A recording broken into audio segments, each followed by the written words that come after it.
Fellowship lunch రాజుగారి భోజనం sponsored by అత్తమామ. అయితే ఇక్కడ చర్చ్ స్మాల్ గ్యాదరింగ్ మాది.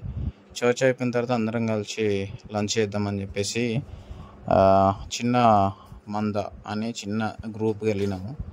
సో కొంతమంది బుట్ట భోజనం తీసుకుని జాషిగాడు చూడు ఎంత సిగ్గుపడుతున్నాడు.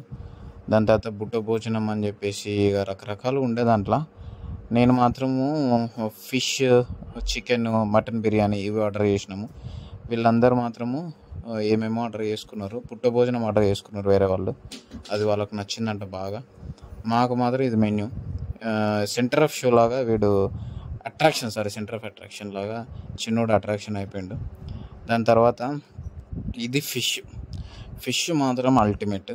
ఎక్కడ ఎవరైనా వెళ్తే మాత్రం అపోలో ఫిష్ మాత్రం కంపల్సరీ ట్రై చేయండి, చాలా చాలా బాగుంది.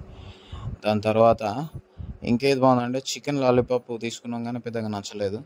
దాని తర్వాత ఇది బుట్ట భోజనం, ఒక బుట్టలో రైస్ తీసుకుని వస్తాడు. వీళ్ళు కూడా బాగా ఎంజాయ్ చేసినట్టున్నారు. నేను టేస్ట్ చేయలేదు కానీ బాగుందని విన్నా. అయితే ఇది ఒక స్మాల్ గ్యాదరింగ్. మేమందరం వెళ్ళి సండే ఈస్టర్ స్పెషల్గా అందరము లంచ్ ఎంజాయ్ చేసి మాత్రము వచ్చినాము. దాని తర్వాత డెజర్ట్స్ చాలామంది తిన్నారు. మా జాయ్గాడు ఇంకొక అట్రాక్షన్. దాని తర్వాత రోజు చికెన్ లాలీపాప్ చెప్పినా కదా, అంత మంచిగా అనిపించలే కానీ వేరే మాత్రం చాలా బాగుండే. అది అయిపోయిన తర్వాత మళ్ళీ బ్యాక్ టు పెవిలియన్ అందరం కలిసి బ్యాక్ వచ్చినాము.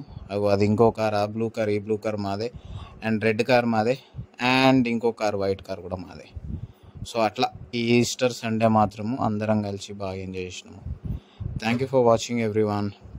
Please do subscribe. Thank you. Bye bye.